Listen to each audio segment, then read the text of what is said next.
everyone, so this video is about how I survived on making the little money that I have and budgeting out trying to finish my college degree.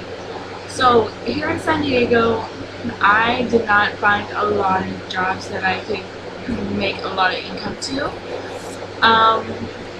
Sorry for the fan if that's disturbing any of the noise. So, okay, first job that I ever had was working at McDonald's. With McDonald's, I was making about 100 to 300, probably 200 something the most at that time. So it was around 2009 to 2011, and I was still living with my parents, but probably 2010 or probably my second semester of college. I was living with some friends, rent free of course. We were basically at the time, well, most of my friends were mostly Marine, so they didn't really care, and they understood the situation. In college, make as many friends as possible. When you make as many connections as possible, you get more opportunities of finding something in San Diego. Some people have a very hard time finding good opportunities and jobs. That's either lack of connections. Mostly people find jobs due to connections, knowing a lot of people. I understand some people try to find jobs that is somewhere where mostly they're in the same ethnicity or the same nationality due to language barriers at work. Anyways, when it comes to that, trying to survive in San Diego and trying to finish your college degree, try to have a side hustle. Side hustles are going to help you out as much as possible, especially if you're not making enough. After my first job at McDonald's, I promised myself I would never work in McDonald's again. I hated the job, and I ended up working at Boston Market instead. Boston Market, I only stayed probably a month or two due to it was a seasonal position. When I say seasonal means it was around the holidays, and it was around Thanksgiving to Christmas, around Christmas, so it was around November to December, taking Thanksgiving orders and Christmas orders. With Boston Market, I only made probably $200 on a paycheck. With my side hustles, I sold textbooks, and the most I've ever made from selling textbooks, each textbook was around $100 or less. Textbooks, when you go to college, sell your textbooks. You don't need your textbooks to be laying around. If you really need it, that's fine, but if you don't need your textbook, sell them online or sell them on school campus. There's several different ways to sell textbooks. The way I did it was through Amazon. Amazon, basically they compare prices with other sellers that's doing the same thing. That was my way of making some side money. I never got to receive EBT since one, I didn't have a child until after I finished school.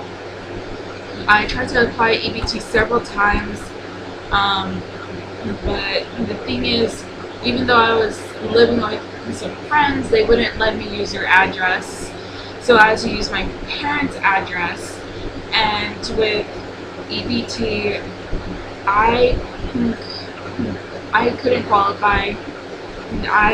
They said that since I was living with my parents, I couldn't get anything, so that was one of the issues. So while I was still hanging out with friends and still living with them.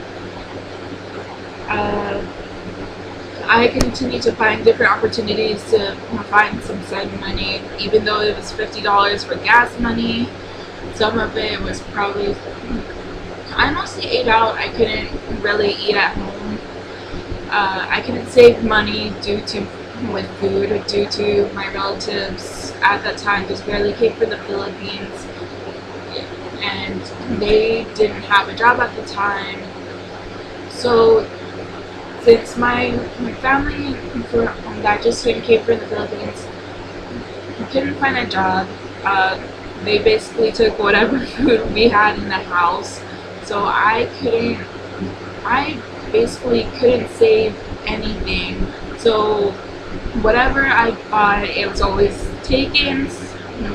My family I don't know if it's a Filipino thing, but they basically took my stuff without permission. I guess Filipinos just take things without asking, but anyways, like I guess it's just my family. I don't know, but I was always upset about that. How I couldn't save money off of that. So after I got my associates in communications, I thought, okay, probably get myself into marketing, then into corporate companies. With the corporate companies, I didn't stay long enough. Some corporate companies, I probably stayed only a few weeks, and then the marketing companies, it's mostly all the marketing companies that I found were basically off commission. I had one marketing company that had minimum wage and commission, but I was not making enough sales. I was just not ready. I was not prepared with marketing or PR. So that was the most difficult part. I learned a lot from marketing. I don't regret marketing. But the thing is, with marketing, it's the same thing as if you're doing a pyramid scheme. If you know how to do pyramid schemes, great. With marketing, it was just, I thought I would be making enough money at that time, since I thought an associate's was good enough. I was wrong. I was definitely pressured of trying to make more money, and when at the times when I was laid off, I didn't know what ED was. I didn't know what unemployment was. So I've been trying to find a job. I got constant interviews, which was great. I could find a job in a month, 2 months max. The problem was that it was the income, and commission was definitely hard for me to have something stable, since I was not making enough customers to basically pay off some of my stuff. So that was the difficult part, and I understand you have to basically make it on your own here. So I knew I had to do something rational, do something else. After learning from all of those businesses, I do admit I got angry at some of them, and I had other issues with personal things too. I couldn't get into the military due to health issues. My first choice was Air Force. I couldn't get in due to the history of asthma, which sucks. The second one, my second choice was Navy. So with the Navy, I tried to keep my mouth shut about my history of asthma. But since they asked for my medical records, I couldn't get in. So after that, a few years later, got a great job at National University. Since Barnes & Nobles, I was only making $100 every 2 weeks. That was probably a part-time position. Super getting higher management didn't last long. What else did I do? I applied for so many jobs here. I applied for Colonial Insurance, didn't stay long. Compact Management Group, that was one of the marketing. I applied for Farmers Insurance. Everything was based off commission, so I could do everything based off of commission. So that was one of the other issues.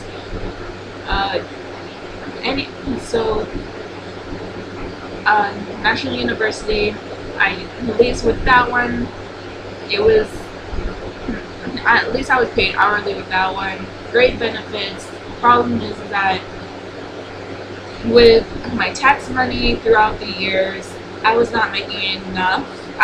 My mom did my taxes, so I got $400 for some apparent reason. I'm assuming she got some of it because I was supposed to receive at least $1,000, so that was the most frustrating part.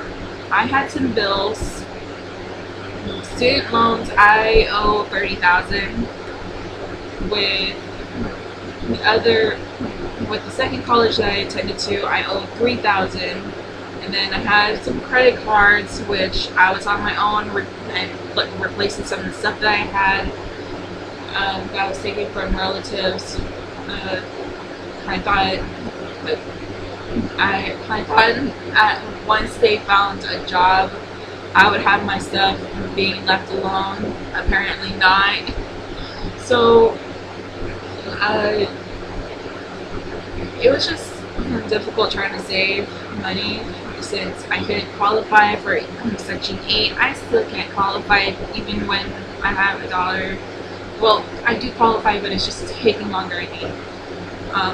Before I couldn't qualify when I didn't have my daughter. What else? Other side hustles.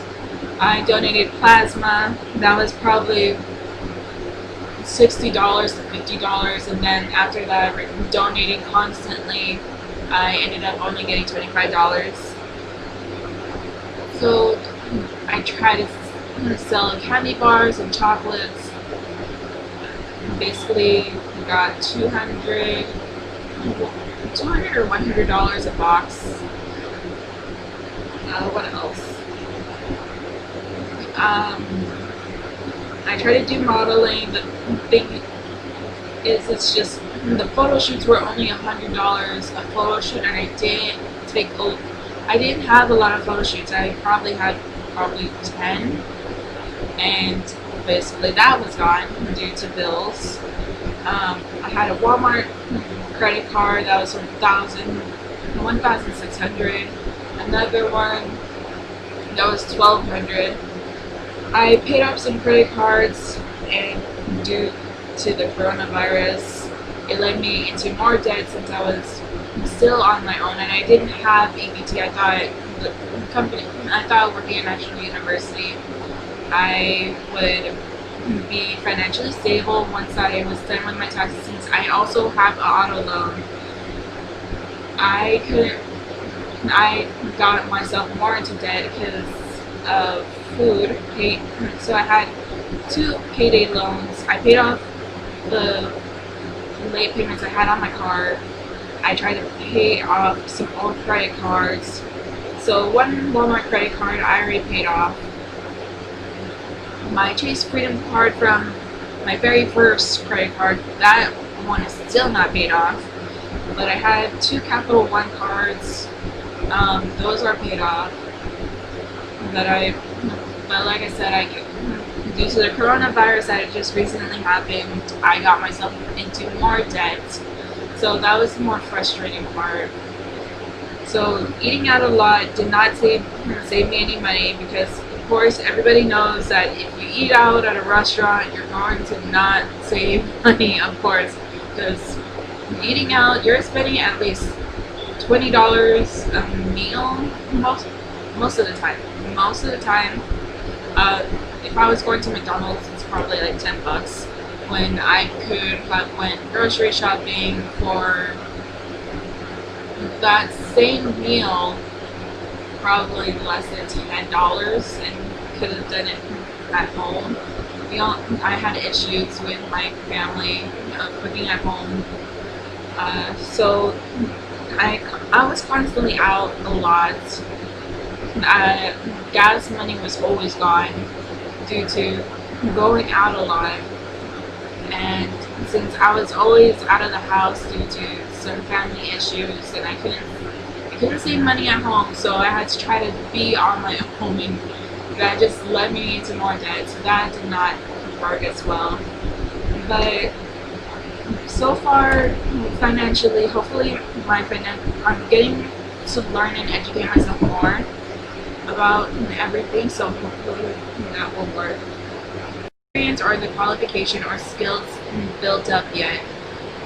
Try to do as many things here in San Diego. The more things you do, the more connections you make. The more connections you make, the more jobs you will find. Some people try to find an easy way out by trying to be in relationships. I'm not judging most of those people. I understand some people just don't have the money. Some people never get to finish schooling due to money situations, which is understandable. Some people just wait probably a year or two or more to go back to school.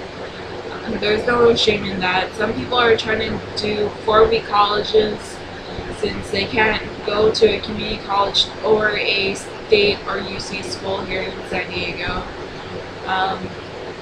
I never got to do those. Some of my friends are, well, I'm not putting out names. Some people had to work for strip clubs. I understand the situation. Some people, I have some friends that worked at Chippendale, so it's no shame. And plus, some of my friends, some of them had a child probably when they were 18 to 22-ish. So there's no shame of having a kid at that age. But the thing is that you're going, especially if you're on your own, it's much harder to get help if you didn't make enough connections or you don't have a lot of support in that. And there's too many people applying for Section 8 and other housing situations if you're low income. Some people just try to save up as little money as they can and just move to a different state. I couldn't do that due to food situations and gas, so that was my main issues, and my stuff always being taken. So that was one of the main issues that I have. If I can budget out of everything on here, I'll probably link it down below of how much I spent. Eventually or put an Excel sheet just so everybody can understand how difficult it is, especially language barriers. If you're gonna live here in San Diego, learn Espanol, learn Spanish as much as possible. A lot of people here that are applying for nursing, there's a very limited amount of hospitals around here. Most they just go into caregiving. So if you're not a I never studied medical. I did caregiver once, but I only lasted a day. That was not my thing. I didn't know what I was doing. The first person that I had to do caregiver with, one, I was not very strong enough.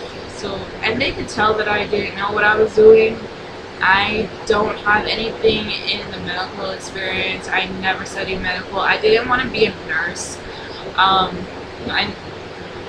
know it. I'm not judging. It has great benefits, kinda good pay in most locations, in most hospitals. but that was not what I was hoping to do. Originally, I was supposed to be a music major. I changed it into news reporting. So I got myself into business instead. There's my daughter. Say hi, Haley. Say hi. Okay. So, like I said, if you're gonna live here in San Diego, make as many friends and many connections as possible. Join many clubs. The more clubs, the more connections, more job opportunities. In San Diego, try to make your own money. Try to have your own business. Even if it's a small little business, try to do that. I just thought my main side hustle was mostly Amazon and selling textbooks. Right now I'm trying to figure out a new business venture, but right now I'm still trying to figure out different ways. And mostly everybody's doing like pyramid schemes here. If you tried a Herbalife, USANA, every pyramid scheme or prepaid legal was the first pyramid scheme I got myself into. So try to do those. If you're not good at it, try to continue school as much as possible. If there's no other opportunity, military, get yourself into medical field if you can. If you're good at selling, do it. If you're not, or you have some potential, start studying, start building. But there's different ways. I just haven't had much luck when it comes to money, but I'm starting to understand money a lot more since I've been doing a lot more in my research. Anyways, if you guys have any questions, please comment down below. If you have any other suggestions, you could find free stuff anywhere due to Facebook events, especially if you're living in National City or Paradise Hills area. There's a group chat on Facebook, a group event, where you can message with other people around San Diego of whether you need something free. They're giving out food, furniture, anywhere on there. So find as many opportunities as you can here in San Diego. Anyways, that's all the ideas that I have for now. Okay, talk to you guys later. Bye.